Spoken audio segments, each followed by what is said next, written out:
Ndagushimiye nkwifurije kugubwa neza no kugira amahoro n'amahirwe udahwema kubana n'umuco wacu TV hamwe na radiyo televiziyo Nuru ya Mashariki. Turi ku itariki ya 20 z'ukwezi kwa kabiri 2025 tuje mu makuru yacu yo mu burasirazuba bwa Repubulika ya Demokarasi ya Kongo. Na makuru mugezweho nanjye Umushakamba fatanije na Sentama uraho? Muraho neza Mushakamba, mwiriwe amahoro? Yego turi amahoro. Yego natwe turaho. Mu burasirazuba ngo bikomeje kuba amakuru atandukanye ashyushye. Mu burasirazuba harimo amakuru menshi cyane. Hari atavugwaho rumwe, hari avugwaho rumwe, ni byinshi. Ni amakuru menshi avanze, ngira ngo turebe ingingo akubiyemo noneho tuyinjiremo tuyageze ku bakunzi bacu. Ingingo ya mbere turaganira ku bivugwa. Yego. Kuri biravugwa ku rupfu rwa Colonel Makanika watwirwaneho zirimo ruvugwa. Hari ababivuga, hari ababihakana, turaza kureba bimeze bite. Ikindi biravugwa ko Amerika yaba yabujije umuryango w'abibumbye gufatira u Rwanda ibihano. Nabyo turaza kugeraho turebe uko bimeze. Bwanenze Amerika n'Uburayi byacecetse ku bacanshuro Repubulika Iharanira Demokarasi ya Kongo irimo gukoresha mu ntambara. Yego. Ibyo turaza kubireba. M23 ikomeje gufata ibindi bice ariko ari nako ibabaza abanzi bayo.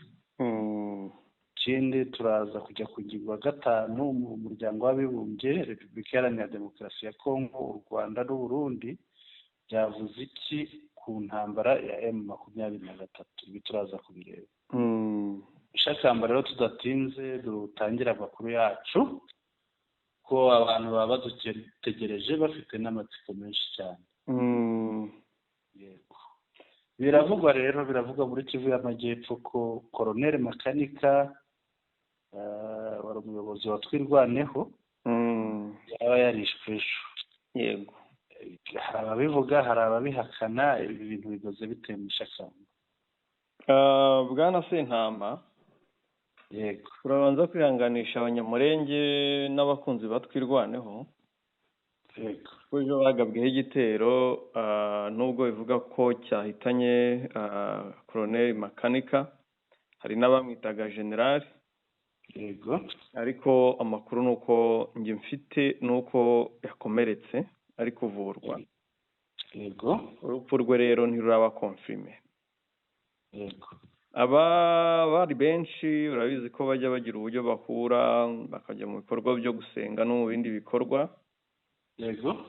Sindamenya igikorwa barimo. Yego. Ko abo tubaza baduha amakuru ntango bamubaza byinshi. Yego. Arakubwira ati situation imeze gutya, ari mu kababaro, ni bamubwira ngo mwari mu biki, byari sangahe, byagize gute. Ayo ni amakuru ugomba gukura ku ruhande igihe ubonye kuyabona ari ngombwa cyari ingenzi. Yego. Hari abandi bagenzi bandi bari kumwe ndetse bamwe banapfuye. Yego. Ko bivugwa ko ngo bari 6 ababashije kuraswa bikomeye ni 6. Yego. Birumvikana ni aba hafi ya Makanika ndetse n'abandi n'abarinzi babo. Yego. Ariko nta gihamya, yego biri kuvugwa, ibitangazamakuru bitandukanye biri kubivuga, ariko umuntu nk'uyu amakuru ye ntabwo nzi ko ahita ajya kukarubanda gutyo. Ngira ngo confirmation y'ukuri izatangwa na twirwaneho. Yego. Uwo bavuga wapfuye n'uwitwa Colonel Jacques n'abarinzi be 2 nawe ngo yari kumwe yarahara aho ngaho, ariko ku bw'amahirwe ntuzaho ntiyahise apfa Colonel Makanika. Yego. Niyo makuru njye mfite rwose, kandi umuntu wayampaye ntiyambeshya kuko burya umuntu akukubwiye ati kanaka ari kwitabwaho yarakomeretse. Yego. Ntabwo yananirwa nto kukubwira ngo kanaka yapfuye. Yego. Biramutse binabayeho yakubwira ati birarangiye.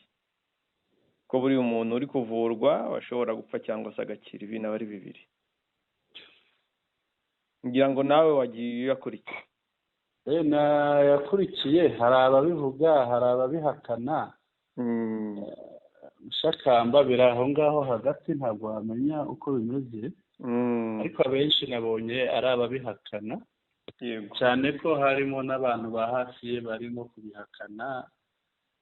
ngira ngo turibuka uriya mukobwa, sinzi ndamwita umukobwa ariko banza ari umumama. Ni umubyeyi, ni umumama. Yego. Avuga ko ari nyirarume, avuga ati marume ariho, ndetse mfite icyizere, wumva afite morale, ya morale ye isanzwe, ndetse mfite icyizere ko tuzanahura tugasirimba. Yego. Ijwi rye siniriwe rishyiraho, ariko yabivuze kandi ngira ngo abantu benshi bagiye babibona. Yego, si abenshi bose badukurikira, ariko hari n'abantu benshi bagiye babona ijwi rye, baryumvise rwose ko ryahererekanywe cyane. Yego. ngira ngo wenda no mu yandi makuru. Yego. ngira ijwi ndarifite, nshobora no kurishyiraho. Warishyiraho niba urifite hafi, genda ndabona ritari hafi. Yego, reka nongere volume. Yego. mwaramutse muri groupe n'abari ahandi hose ku isi hose mutandukanye. Umunezero muvugana wa mwana w'umukobwa uvuge ku mateleviziyo ejo bundi utugara twari twasaze gaturi kumbwira ngo akacu karangiye. nanjye naraye mbabwiye ninjoro ngo n'iyi si niyo yopfa, niyo mfite morale ga ndikura icyo mvuga. Amakuru ahari ya mbere Escort baratubwiye ngo arahari kandi arakomeye. Icya kabiri nababwiye ngo n'u Rwanda rwararwanye rugeze ku munota wa nyuma, bari kureba ubwoko bwabo, bari kureba bahagaze mu irango, bari kureba igihugu cyabo. Uwari uyoboye urugamba aragenda, ariko ntibyabujije abo kuvuga. Ndagira ngo mbabwire ko Muyomba kihari, dufite isezerano ko tuzabyinana nawe igisirimba, dufite isezerano nawe ko tuzahoberana nawe. ngira ngo icyo ni imwe muri gihamya. Yego, byumvikanye, kandi mfite n'abandi bagiye bandika benshi. Hari Kivu Republic, ndabona imaze iminota 39 yanditse ngo Kano Makanika is alive and on duty now leading as commander of Twirwaneho. Ignore the false propaganda from Kinshasa, stay informed. Ngo Colonel Makanika aracyariho kandi ari mu kazi. Mu kazi ke bisanzwe nk'uko ari umuyobozi wa Twirwaneho. Mwibagirwe propaganda z'Kinshasa, zibeshya yo muguma muri ufite amakuru. Yego. Ikiriho ni kimwe. Yego. Muri Twirwaneho bakora amasukura, bongera amahugurwa. Yego. Ko hari abo batakaje, hari n'abakomeretse. Yego. Harimo abagambanyi. Yego. Hari abakiri kugendera ku myumvire y'amasunzu. Yego. Hari abagihabwa indonke n'amasunzu bakagambanira Twirwaneho. Kiriya gikorwa rero abanyamurenge bamwe barashaka kukirwanya kandi bagakwiye kugishyigikira kuko niyo gakondo yabo. Yego. Hano hari warushoje? Gusa nta muryango buri kigoryi. Yego. Nta n'ubwoko butarwanwa. Yego. Hano hari inkuru irakomeza. Ivuga ko hari ahubwo bashyizeho ifoto y'uwitwa Colonel Jacques, umwe twavuze. Bavuga ko ari we n'abarinzi be bashobora kuba bapfuye bishwe. Ariko nawe ubwo ngubwo niba yapfuye twihanganisha imiryango ye. Niyo mpamvu nakubwiye ngo dutangire twihanganisha imiryango ya Colonel Jacques n'iy'abarinzi be. Niyo mpamvu twatangiye twihanganisha abanyamurenge muri rusange. none ntiwayishyizeho aravuga ati uwiteka arahambaye nari naraye numva mbabaye kugeza ubu ariko imana ni nziza ni ukuri akomeza ati imana yakire Colonel Jack ni intwari intwari yatabarutse yego Colonel Jack urupfu rwe rurambabaje gusa nta nsinzi itagira igitambo iyo ni inkuru ni inkuru nshya yego birumvikana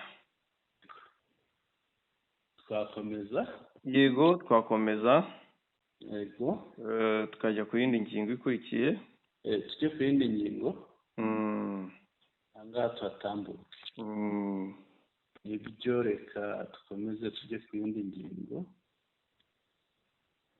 indi ngingo iravuga iti biravugwa ko amerika yaba yabujije umuryango w'abibumbye gufatira u Rwanda ibihano shakamba mbere y'uko utubwira uko bimeze yego hari amakuru ya RFI radiyo mpuzamahanga y'abafaransa mfite ahangaha imbere yanjye avuga ngo le conseil de sécurité de l'ONU s'est une nouvelle fois réuni en urgence pour discuter de la situation en République démocratique du Congo ngo inama y'umuryango w'abibumbye ishinzwe umutekano wongeye guterana byikubagaho byihuse kugira ngo iganire ku kibazo cyo mu burasirazuba bwa Congo.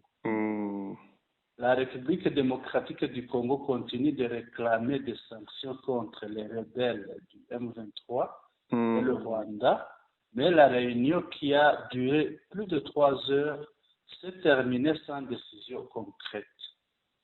Repubulika Iharanira Demokarasi ya Congo ikomeje gusakuza isabira M23 ihano ndetse n'u Rwanda atariko inama yamaze amasaha arenga 3 irangiye nta cyemezo gifashwe kijyanye n'ibihano ko wahera ahangaha utubwira bimeze gute noneho tukabiganiraho. ngira ngo ni inyandiko zitandukanye zihari ziri no mu rurimi rw'icyongereza bivuga ko ari inyandiko y'Amerika ya perezida wa Amerika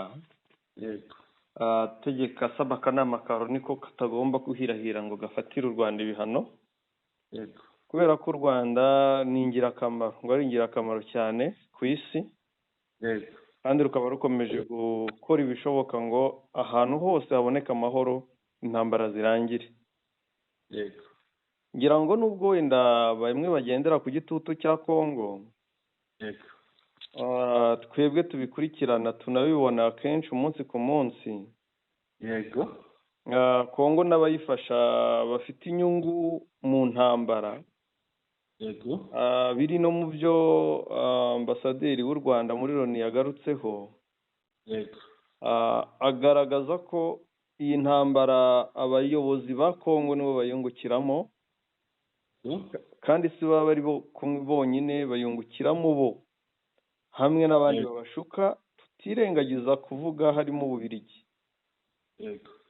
babashuka rwose ariyo mpamvu uzabona abo bashuka Congo bungukira mu ntambara bakeneye ko abavuga ikinyarwanda bakomeza kwicwa bagahunga abo ngabo bakomeza kuguma mu buhungiro abo bo bagakomeza bagakora ubucuruzi bwabo n'ikimenyimenyi niba ikibazo cyarabavuga ikinyarwanda kuki uyu munsi bari kwica barimo no gutoteza abavuga igiswahili mushakamba noneho bimeze nabi pe noneho se abavuga igiswahili ko bari gutotezwa cyane bikomeye kandi byitwa ngo bafite abahagarariye mu nteko ishinga amategeko no mu buyobozi ni ikibazo bikwereka ko bariya abayobozi impamvu nabo bari guceceka ku biri kubera ku bavuga ikinyarwanda igiswahili ni uko babyungukiramo barashaka gukereya kandi kajagari ngo bunguke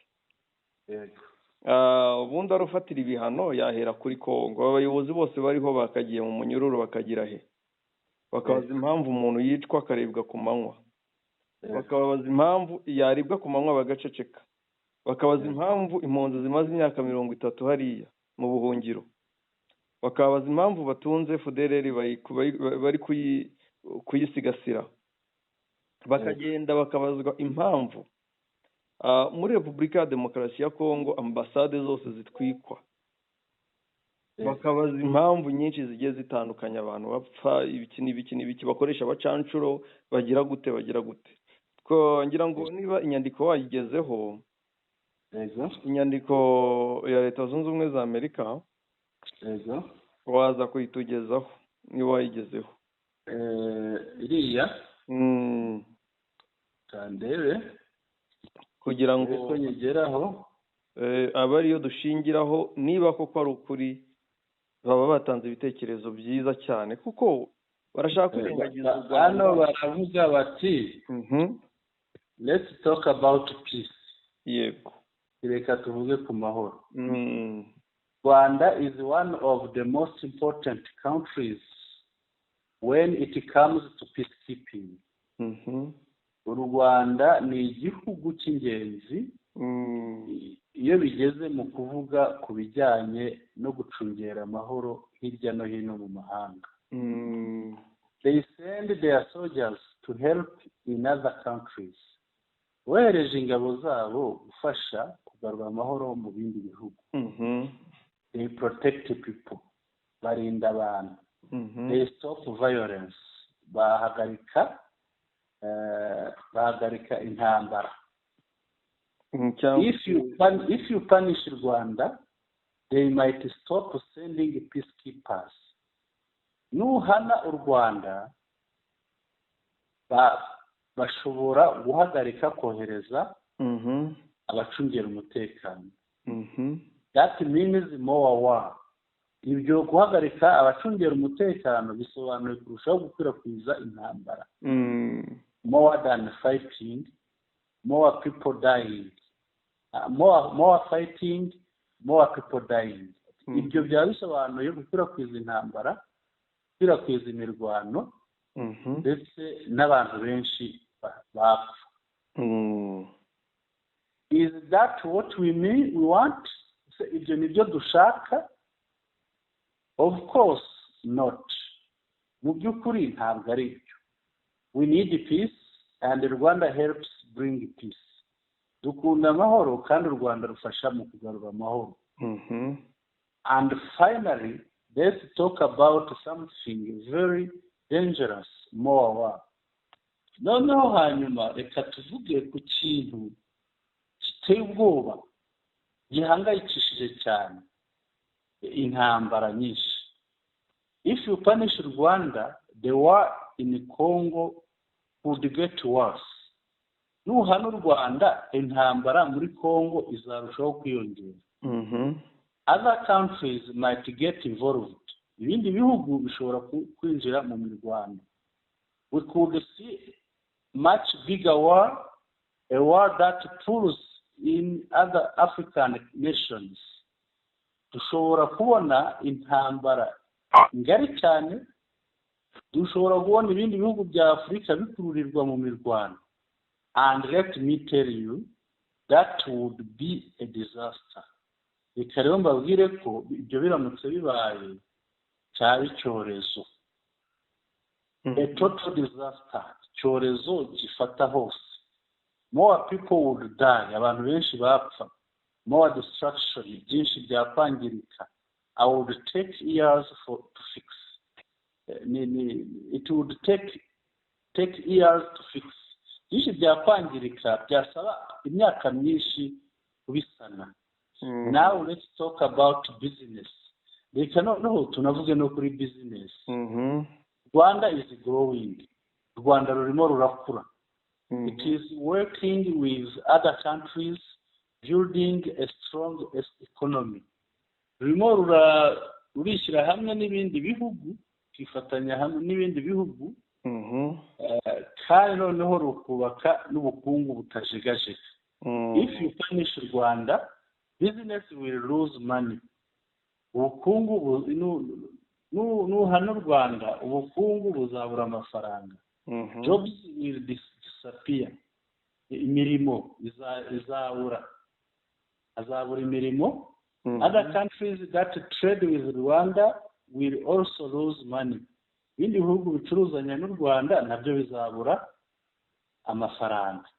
This is not just a problem for Rwanda, it's a problem for the world.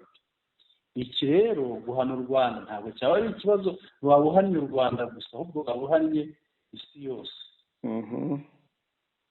A strong Rwanda is good for Africa, and a strong Africa is good for everyone. U Rwanda rukomeye ni rwiza kuri Afurika, kandi na Afurika ikomeye ni nziza kuri buri wese. Now let's talk about something very important, minerals. Reka noneho tuvuge ku kintu gikomeye cyane, amabuye y'agaciro. You know the phones in your pockets, muzi amatelefone ari mu mifuka yanyu, the laptops you use, za mudasobwa zigendanwa mukoresha, reka ndebe, yego, the electrical cars, za modoka zikoresha amashanyarazi, they all need special minerals. Ibyo byose bikeneye amabuye y'agaciro yihariye. Minerals come from Africa, including Rwanda. Aya mabuye y'agaciro ava muri Afurika, yemwe hakubiyemo n'u Rwanda mu Rwanda. If you punish Rwanda, the supply of these minerals would be cut off. Nuhana u Rwanda kugemura aya mabuye y'agaciro izacika. That means prices will go up. Ibi bisobanuye ko ibiciro bizazamuka. Phones will cost more. Telefone dukoresha zizahenda. Cars will cost more. Imodoka zizahenda. Everything will cost more. Buri kintu icyo ari cyo cyose kizahenda.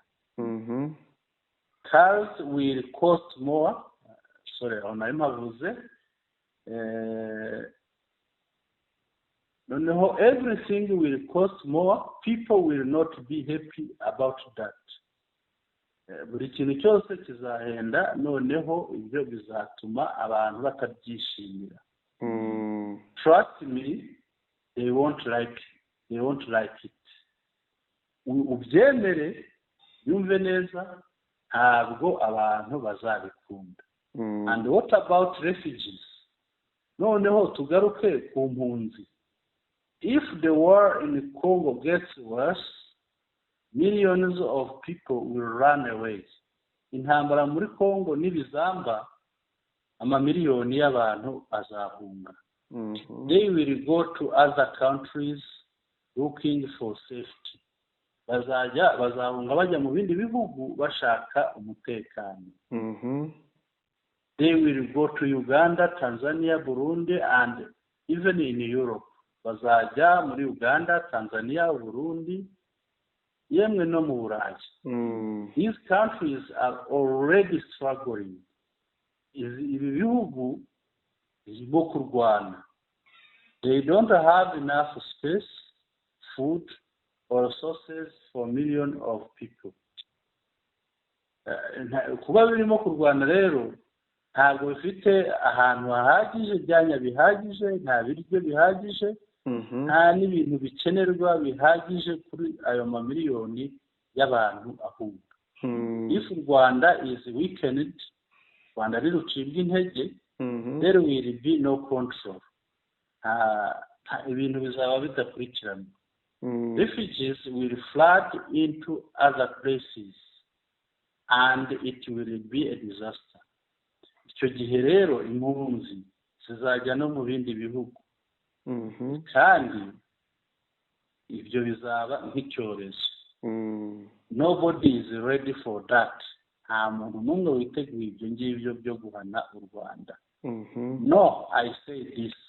So I say this. Ubw'ibyo ndavuga nti stop thinking about punish Rwanda. Muceceke, murekeraho gutekereza guhana u Rwanda. Stop it right now. Mubihagarike nona. It's a terrible idea. igitekerezo kibi cyane. Instead, let's work on a solution. Reke dutekereze dukore tugamije kubona umuti w'ibibazo. Let's talk, tuganire. Let's find ways to bring peace. Reke tubone uburyo bwo kugarura amahoro. Let's help the people in Congo. Reke dufashe abantu abakongomani. Let's support Rwanda in keeping peace. Mureke dushyigikire u Rwanda mu gutanga kugarura amahoro. Let's be smart. Mureke tuba abanyabwenge bakora ibintu bizima, because punish Rwanda is not smart. Kuko guhana u Rwanda ntabwo biri smart, si ibintu bizima. It's the worst decision the UN could make. Thank you. Guhana u Rwanda nicyo cyemezo kibi cyane umuryango w'abibumbye ushobora gufata.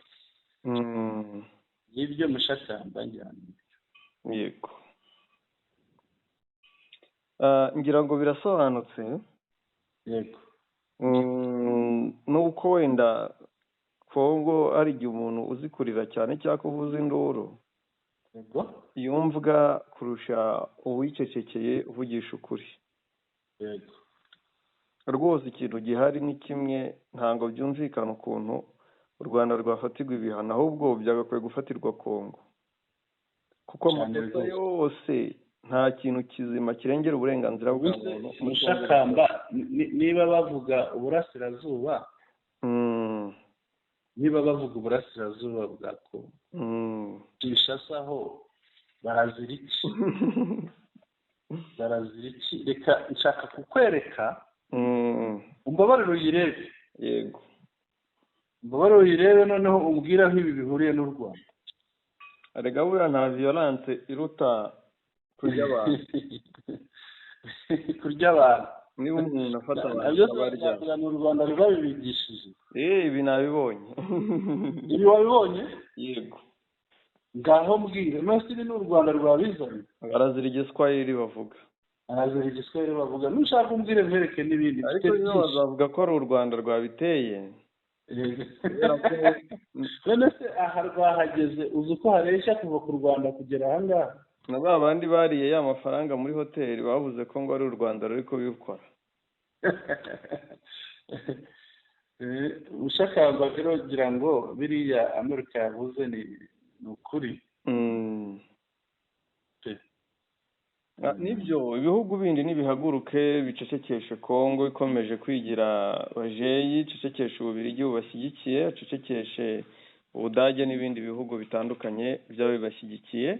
Ukuri kujya hanze, abantu babohorwe, abantu babeho ku mahoro, abantu babeho mu munezero. Yego. Twakomeza tukajya ku yindi ngingo. Ku yindi ngingo? Yego, reka dukomeze tujye ku yindi ngingo. Indi ngingo rero Mushakamba iravuga iti Uburusiya bwanenze Amerika n'Uburayi byacecetse ku bacanshuro bakoreshwa muri Repubulika Iharanira Demokarasi ya Kongo mu ntambara. Mushakamba ngira ngo iki kintu nicyo isi yose ndetse n'umuryango w'abibumbye ntabwo bashyigikira ibintu by'ubucanshuro. Nibyo mu mategeko y'umuryango w'abibumbye birimo, ariko iyo muri Kongo bikoreshejwe baraceceka. Kubera iki baceceka Mushakamba? Imyaka 3 ishize u Rwanda rubivuga. Navuga ngo ni intambwe nziza itewe kuba Uburusiya buri mu bihugu bihoraho, rufite umwanya uhoraho mu kanama k'umutekano ka Loni. Yabivuzeho. Guceceka nuko biriya bihugu by'i Burayi ari byo abacanshuro bavamo, baza babizi n'inyungu bahabwa n'amafaranga bahembwa ajya mu bihugu byabo. Ni amakampani y'abacanshuro y'ibihugu byabo. Ese kubera iki niba amategeko atemera abacanshuro, kubera iki bemera kampani z'abacanshuro zigakorera mu bihugu byabo? Icyo nicyo kibazo gihari. Barikunda cyane, ariyo mpamvu nkubwiye ngo iriya ntambara bayungukiramo, bakeneye guhozamo abacanshuro, bakeneye kugira gute. Rero kuba u Rwanda barashyizeho ingamba z'ubwirinzi, bumvaga ko bagiye usenya u Rwanda, noneho bagakomeza bakazana imiryango yabo ngo ifashe imbabare, bakirirwa mu Rwanda n'ahandi, bakumva ko nyine bagiye gutanga imfashanyo mu mbese u Rwanda rugahora rugizwe n'abaturage b'imbabare gusa. none u Rwanda rwabikiye umushinga, bababaye basizoye, ariko Amerika iri kubakoma mu nkokora.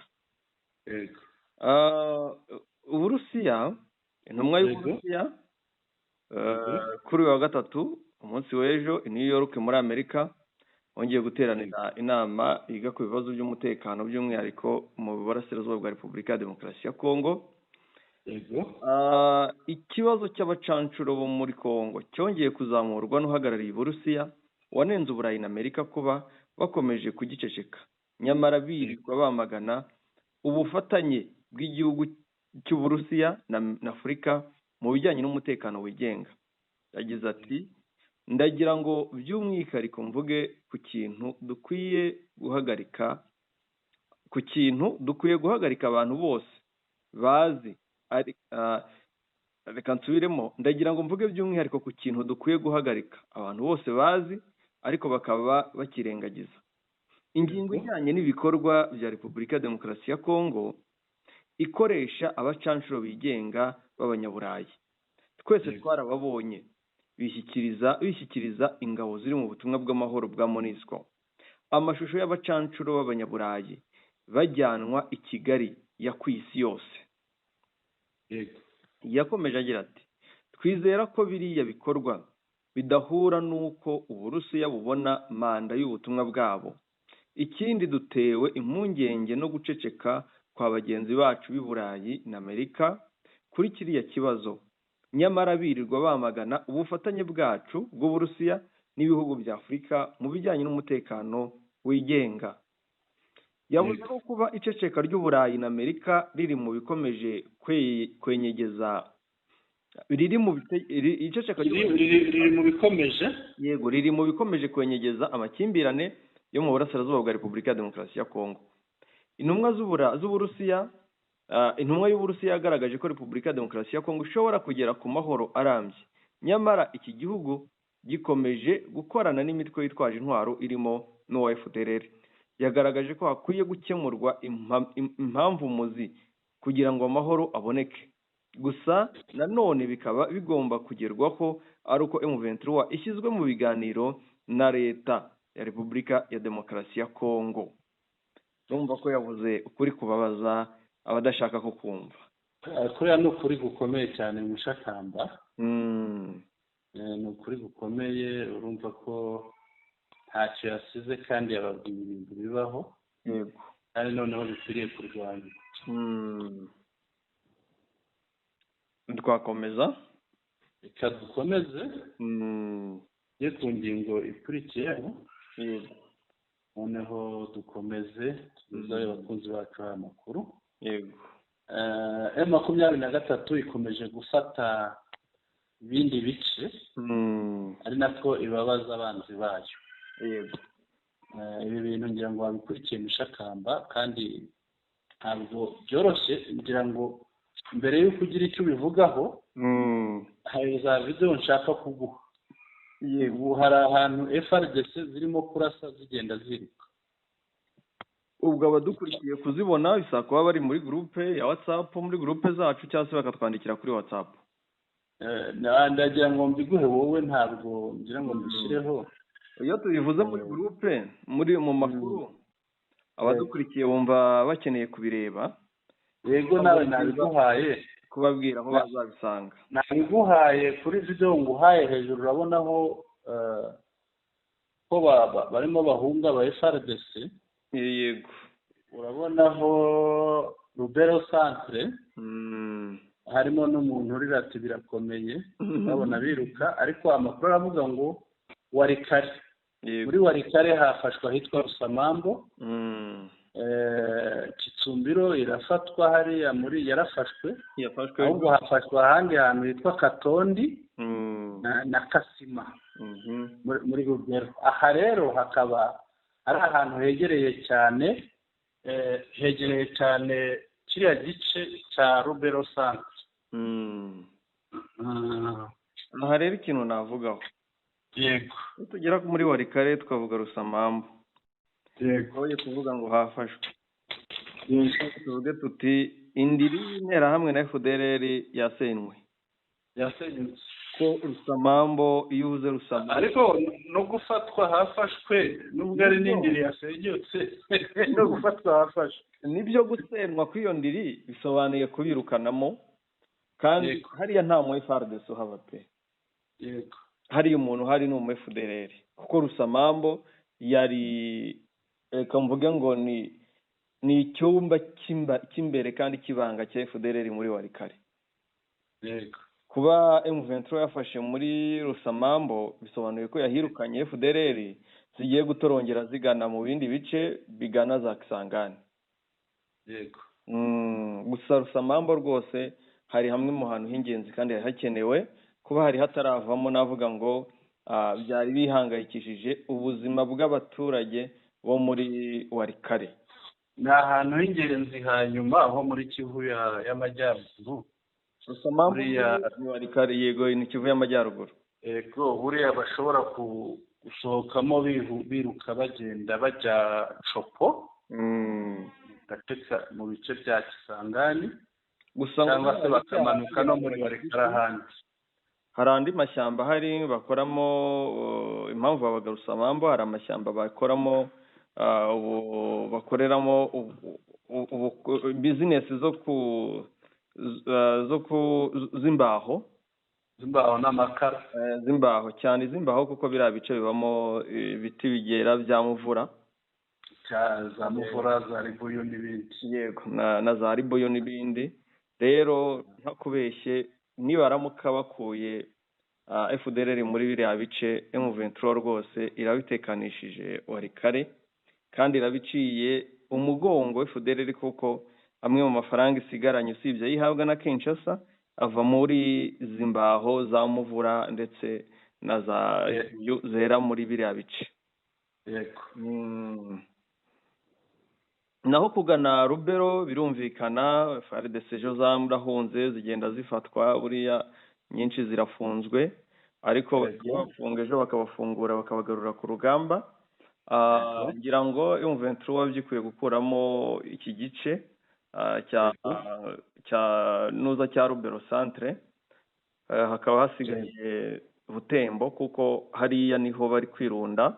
Gusa n'ubundi ni ibitero bishya byatewe n'uko bumvaga ngo M23 yabashyize imbaraga muri Kivu y'Amajyepfo, none ubu ngubu bakaba bari base bagarura imbaraga muri Kivu y'Amajyaruguru, ariko naho bari gukubitwa. Rero nibakomeze bashorere rwose, babashorere babohoza ibyo bice. Ejo bundi nibwo bavugaga ati muri Rubero bashyize ibirindiro bimuriye ibirindiro n'ibiro bya Kivu bya guverineri wa Kivu y'Amajyaruguru, navuga ngiye nita uwabaringa cyangwa uw'agakingirizo. ni muri Beni Mushakamba. Yego muri Beni. yego naho harageramiwe kuko niba intare zageze hariya ejo ni muri Beni. yego nabonye ari nayo ntuza yahungiye yangirwa generali ngo ni Guido. niyo yari nabonye ari hamwe n'abapfumu baho. twajya ku yindi ngingo. Yego twajya ku yindi ngingo, gusa muri plene M23 ikomeje kugana muri Uvira, muri biriya bice byo by'amajyepfo. yego reka turebe muri Loni. rero muri Loni Repubulika Iharanira Demokarasi, babarire nkurogoyeho gato. yego Bukavu nitwe twashyize mu ngingo. Bukavu biriwe babyukiye muri Sarongo, hararyoshye, abaturage nabonye barimo bakora umurimo mwiza cyane, barakora umuganda banezerewe bafite ibyishimo, biriya bari barabuze. birumvikana. dukomeze noneho. dukomeze turajya muri Loni. Repubulika Iharanira Demokarasi ya Kongo, u Rwanda n'u Burundi byavuze iki ku ntambara ya M23? bavuze byinshi bigiye bitandukanye ariko ibyabashije gukusanwa bihuye cyane n'amakimbirane ari hariya. Yego. Hari ijambo ryatangijwe na Kisekedi. Yego. Ariko noneho ririmo kuvugwa na Kongo. Nako ryatangijwe na Neva. Yego. Ariko riri kuvugwa na Kongo. Yego. Kikubwira ko iyi nama iba yateranye ku gitutu cya Kongo. Yego. Kubera amarira ya Kongo n'induru yabo. Nuko ibashaje imigeri. Muri iyo nama baboherejeho minisitiri w'ububanyi n'amahanga aho kugira ngo hakore ambasaderi wabo muri ONU. Yego. Kayikwamba Yego. wa Repubulika ya Demokarasi ya Kongo, minisitiri w'ububanyi n'amahanga nawe yavuze rya jambo rya Neva ngo u Rwanda ngo rushaka gukuraho ubutegetsi bwa Kisekedi. Yavuze ko Kisekedi yabivuze inshuro zirenga 10 ko azakuraho ubutegetsi bw'u Rwanda. Icyo nicyo yabanje.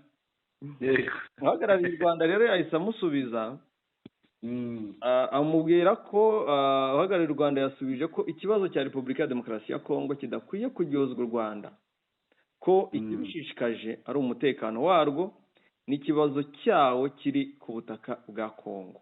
Ubwo ikibazo cy'u Rwanda kiri ku butaka bwa Kongo ni FDLR. Uburundi, turahera ku Burundi. Yego.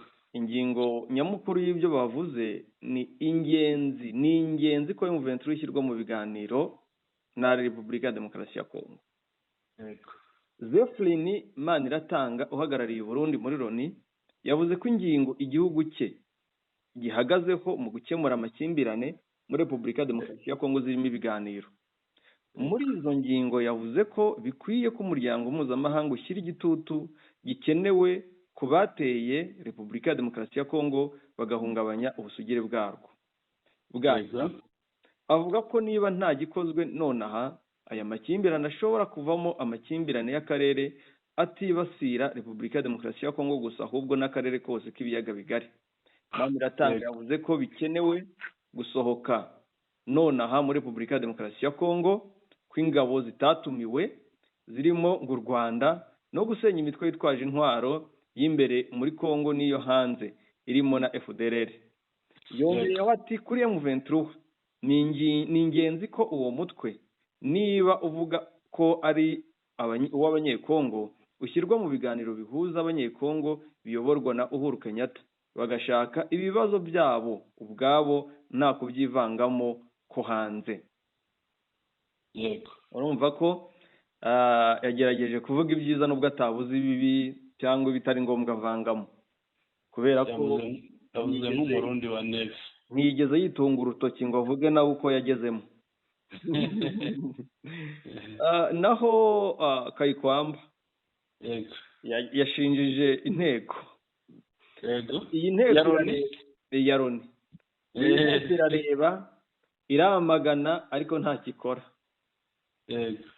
Tereze Kayikwamba yashinje u Rwanda na M23 ubwicanyi bw'abantu benshi, nubwo tuzi neza ko abo bantu ari abasirikare ba FARDC, ariko niyo wazarendo yapfuye bavuga ko ari abasivili cyane. Yatanze ingero z'umuyobozi gakondo wahitwa Kiziba wicanwe n'umuryango we, umuhanzi Delicate Idengo.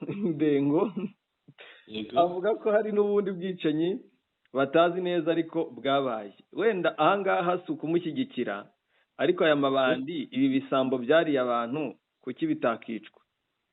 None se uwo muntu avugira basanga n'imbunda, usanga mu imbunda oya nabo uyu Delicate Idengo bari baramufunze baramukatiye. Ese ni Idengo wundi uriya wacurangaga? Yego, uriya we ni irekere rwose, niba ashyigikiye Idengo nawe ni nka Idengo. Hoya baramuvuga kubera yapfuye, ariko indirimbo ye ntiyapfuye, yavugaga ko guverinoma yabo ari abasazi, ariko n'ubundi uriya kandi mu basazi yavuze na Kayikwamba arimo. Yari umuzarendo bamwe bariya bita ba fo wazarendo. Yego. Yari fo muzarendo bwagendanaga imbunda, bari baramuhaye imbunda, yaba yamuvugiye kuko wenda bari barabahaye imbunda bagendera imbunda, ariko ubundi ntabwo ari umuhungu mwiza, yari umuhungu mubi, yicaga abantu, yageraga gute, bamunamusanze ayoboye igikundi cy'abica abantu, kugira ngo n'ikimenyimenyi yari yambaye n'imyenda ya gisirikare, ntabwo yari yambaye imyenda isanzwe. yakomeje avuga ko akanama karoni gakwiye gufatira M23 ibihano, birumvikana yavuze M23 avuga n'u Rwanda, akomeza reka uwo mu Rwanda burya urumva M23 sinzi hari urwenya abantu bajya baca ngo babwiye umwana ngo nakubita uwo yanga arangije ngo akubita uwo basangira. urumva ko kwibaza umuntu mubi nta wundi yagira mubi, uwo barwana ni M23 nta wundi. rero kuri ya ngingo yavuga ko u Rwanda rushaka gukuraho ubutegetsi bwa Kisekedi, yagize ati iyi ntambara ni umushinga w'u Rwanda ruciye muri M23 ugamije kuvanaho ubutegetsi bwacu ku ngufu. noneho akirengagiza ibyo Kisekedi yavuze. aha niho hantu hansetsa iyo batangiye ibintu bivugiye ku mugaragaro, batangiye kuvuga ngo noneho ngo u Rwanda rushaka kubakuraho, kandi ubwabo baravuze inshuro irenze imwe ko bazakuraho ubutegetsi bw'u Rwanda. uruhande rw'u Rwanda rero nirwo tugiye gusorezaho. yagize ati hari amakuru menshi y'ibinyoma. Minisitiri Rwamucyo uhagarariye u Rwanda muri ONU yavuze ko hari amakuru menshi y'ibinyoma atangazwa ndetse n'atangazwa n'amashami ya ONU ku bibera muri Repubulika ya Demokarasi ya Kongo, nk'ubwicanyi ku bana baheruka kuvugwa i Bukavu. yagize ati ubwo FARDC yahaga intwaro abasivile hamwe n'abana hano nta wabivuzeho, none ubu muravuga amakuru atari ukuri yo kwica abana. ndabisubiramo, leta guha intwaro imitwe yitwaje intwaro ni uguhembera akaga turimo kubona uyu munsi. Rwamucyo yavuze ko u Rwanda rutagomba gushinjwa ibibazo bya leta ya Kongo ubwayo yateje. ati icy'ingenzi cyane kuri twe kandi kizahora ari ingenzi ni umutekano w'imbibi zacu, ni umutekano w'igihugu cyacu. twakomeje kubisubiramo ko muri Kongo hari ikibazo cy'umutekano wacu kandi tugifata nk'ikibazo gikomeye. yavuze ko u Rwanda ruhangayikishijwe n'imitwe myinshi yoherejwe hafi y'imipaka yarwo, irimo n'ingabo z'u Burundi zihuriye ku ngengabitekerezo na FDLR, SAMIDRC n'abacanshuro basigaye. yongeyeho ati dutewe impungenge kandi no kuba Perezida Kisekedi akomeje gushaka kuzana izindi ngabo zo hanze. ubu arimo gusaba ibindi bihugu bya Afurika izo ngabo zose zikwiye kuva muri Repubulika ya Demokarasi ya Kongo kuko zigeramiye umutekano w'u Rwanda. yongeyeho ko ubwo umujyi wa Goma wafatwaga FARDC, ingabo z'u Burundi FDLR batunze imbunda zabo ku Rwanda, bararasa, hapfa abasivile 16, hakomereka 177 n'ibyabo birangirika, ariko nta gihugu na kimwe cyamaganye ibi. ati u Rwanda nta mahitamo rufite uretse gukaza ubwirinzi bwarwo kandi ruzakomeza kubikora. ngira ngo birasobanutse. birumvikana mushakamba kandi ngira ngo ubwo butumwa bwumvikanye, ngira ngo kuba yabisobanuye atyo Rwamucyo, yego, ni nayo mpamvu kuba hari n'abandi nabo babibona kimwe nawe, ni nayo mpamvu iyi nama yabaye imfabusa ku byo Kongo yifuzaga. ishobora kuba yashoje, yatinze, uretse no gutinda inasoza itageze ku byo Kongo yifuzaga. kugira ngo rero ibyo biba byabaye ku mpamvu z'uko harimo abantu babyumva kimwe na Rwamucyo. birumvikana. yego ukuri kurigaragaza cyane rwose, niyo mpamvu bavuga ngo guca mu ziko bigushya. mushakamba rero ngira ngo yego hari itangazo mbonye unyoherereje, ariko nanone hakaba ibyo Loni yavuze muri nako MONUSCO yavuze muri noza by'ingenzi. inde Bintu Keita wa undi wa MONUSCO Bintu Keita muri Loni rwose yabogoje ngo yabogoje imishinga yirahombye yose. ibi byavuzwe na Ujakera yego yatanze zimwe mu ngingo z'ingenzi z'ibyo yavuze ngo depuis la prise de Goma kuva Goma yafatwa M23 impose sévères restrictions sévères sur la liberté de mouvement de la MONUSCO. MONUSCO yavuze inyaganguriro ariko none se ko ari mu gihugu yafashe baraburana iki bavamo bajibeni nk'uko bari bavuze bajibeni. Ikindi nta masezerano bafitanye na M23 ku butaka bwayo nibajya n'abaturage babonye ko bigaragambya babamagana ngo bagende. Ikindi la M23 empêche la MONUSCO à réapprovisionner en eau et autres produits les troupes de la Samir RDC. Samir ubu ni izihe? Samir ni Samir ni Samir ibabuza kujya gushaka amazi gushaka ibindi bikenewe bindi irababuza. Ni ukuvuga abantu bafite inzira ni hahandi twabonye bandika babisaba ariko ngira ngo wanditse akabisaba yarabihabwa iyo atabihabwa aribyo bibatunga ntabwo baba bakiriho mushakana. M23 contrôle toutes les routes sous sa domination. None se baragira ngo imihanda bayiharire nde? Imihanda bayiharire nde batayicunga bayiharire nde ko aribo bahari? None ikindi les infrastructures essentielles de la MONUSCO sont soumises à une pression extrême. ngo babashizeho igitutu buriya ahubwo nuko uko bagenda ngo batembere bagere hirya hino babone uko biba amakuru bayahicisha sa usibye n'amahoro nabo yamabuye kugira ngo nibyo bibarakasa. Ibi ntitwabitindaho kuko twarabivuze bihagije ahubwo turebe waruvuze uti itangazo nari nguhaye iri tangazo ndi guhaye kuko mbere yuko turigeraho yego umbabarengera akantu gatoya mvugaho. Yego iyi MONUSCO n'iyi SAMIDRC yego bashaka kubaho nk'abigenga kandi nyine bashaka gutegeka M23 nk'uko babaga muri Congo nk'uko babagaho bategeka Congo na FARDC. Hanyuma rero nibyo umuntu wigeze kujya mu butumwa bw'amahoro nibyo babuze ni nayo mpamvu basakuza. Hari umuntu wagiye mu butumwa bw'amahoro yarambwiye ngo M23 ni n'imfura atusiye no kuba imfura bitwara nk'abapadiri bagakabya. Ati twebwe mu butumwa bw'amahoro twajyaga kuvoma amazi muri Sudani twagera mu nzira abajanjawidi bakatwitambika tugasubira inyuma. Ati MONUSCO M23 yagakwiye kubabuza bikomanyiriza kugenda ikabasigira inzira ibinjiza mu Rwanda aho bagomba kunyura bataha.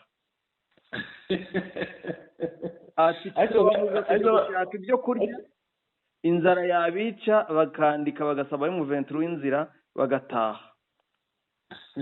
Ariko M23 irareka bakarya bo irareka SAMIDRC ikarya bahaga bakayirega ibirego bidashinga. Yes ahubwo M23 rwose igira ikitekereza kugira ngo bari abantu bave hariya. Yego na Jose Kanyuka yaganiriye na New York Times na New Times ibwira ko MONUSCO nako SAMIDRC cyane ingabo za Afurika y'Epfo zigomba kuva hariya byanga bikunda. Babandikiye bababwira ko bagomba kuhava banze kubasubiza ariko ubwo nyine bafite ubundi buryo bazakoresha bakahava. Mushakamba ahangaha hatera kwibaza bari abagabo uko bafite iwabo kubera iki bagundira muri Congo bakanga kuhava kandi atari iwabo. Baribye bajyanaga igifaru ku rugamba bakazana amabuye. Barabona niba igihe basakuza ngo ikibuga cy'indege ibibuga by'indege bifungurwe ifaru babirwanishaga intambara ku cukura yo gutwara amabuye yo gucukura amabuye. impamvu basakuza ngo ikibuga cy'indege gifungurwe yego nuko bakeneye ko barifuza barashaka ko bakeneye aho banyura batagaragara ibyo batwaye. iyo niyo mpamvu nta yindi, ariko M23 nayo ntishobora kubemerera. Yego. Tuvuge kuri iryo tangazo dusoze. Iri tangazo mu bihe byashize Mushakamba bigeze kuvuga kuri minisitiri w'ubutabera wa Kongo wagiye mu nsengero gusaba amaturo, yego, ngo abaye gufasha FARDC. Ubu rero nyuma ye hakurikiyeho minisitiri w'ubukungu. Minisitiri w'ubukungu yego niwe wanditse, noneho we arasaba inkunga uwo ari we wese. Ale Malaka Kafunda niwe wasinye iri tangazo, riragira riti: le ministère des Finances informe le public de l'ouverture des comptes dédiés au fonds de solidarité aux FARDC en opération dans l'est du pays afin de faire face à l'agression dont est victime la République démocratique du Congo. Minisiteri y'imari yafunguye amakonti yego agenewe gutangirwaho inkunga yo gushyigikira FARDC mu rugamba barimo mu burasirazuba bwa Congo. Ce compte intitulé Fonds de solidarité aux FARDC, izo konti zitwa ikigega cyo gushyigikira cyo kwifatanya na FARDC. Sont ouverts en dollars américains. Konti zafunguwe mu madolari y'amanyamerika no mu mafaranga y'amakongomani. Ni ukuvuga utera inkunga ashobora gutera inkunga mu mafaranga y'amakongomani cyangwa agatera inkunga mu manyamerika. Respectivement dans les livres de l'UBA et de la Raw Bank. Amabanki abiri yitwa UBA n'iyitwa Raw Bank. Aho ngaho niho aya makonti afunguye. Cette initiative permet à tous les citoyens, entreprises et organisations d'apporter un soutien à nos forces armées engagées dans la défense de notre nation. Iki gikorwa kigenewe korohereza abenegihugu bagenzi bacu cyangwa se imiryango itandukanye za sosiyete zitandukanye mu gushyigikira FARDC kurinda ubusugire bw'igihugu. Ibyo Mushakamba urumva aho Kongo igeze. Aba bantu ni ibisambo bikabije. Ntabwo batangiye batubwira bati yenda yayandi yakoreshejwe atya cyangwa habonetse, bigaragaje ntibabibwiye abaturage, ariko noneho batangiye bavuga bati mutera inkunga. Yego nibyo bakeneye. Twagana ku musozo. Reka tugane ku musozo, dushimira abari badukurikiye Mushakamba. Turabashimiye cyane, ariko tunabibutse ko mu kudushyigikira bakanda subscribe ikandwa rimwe, bakande like ikandwa rimwe kuri buri nkuru, bakande share. Yego, share ikandwa inshuro zingana n'umubare w'abantu ushaka gusangiza aya makuru. Bakande no kuri comments kugira ngo batwandikire badushyikirize ibitekerezo byabo kuko birushaho kutwubaka. Mushakamba rero ingingo twaganiragaho nazo twazibabwira. Twaganiriye ku bivugwa ku rupfu rwa Colonel Makanika, umukuru w'umutwe watwirwaneho, aho bamwe babivuga abandi bakabihakana. Ikindi twaganiriye ku bivugwa ko Amerika yaba yabujije umuryango w'abibumbye gufatira u Rwanda ibihano. Ingingo ya gatatu, Uburusiya bwanenze Amerika n'Uburayi byacecetse ku bacanshuro Repubulika Iharanira Demokarasi ya Kongo ikoresha mu ntambara. ikindi twaganiriyeho ni uko M23 ikomeje gufata ibindi bice ari nako irushaho kubabaza umwanzi wayo. Nyuma twashoreje ku ngingo ivuga ko muri Loni Kongo, u Rwanda n'u Burundi byavuze ku ntambara ya M23. Umunsi mwiza rero, umunsi mwiza kuri twese, ku bakunzi bacu no kuri twe ubwacu. Ushakamba umunsi mwiza. Yari Sentama, mikoro ni yawe.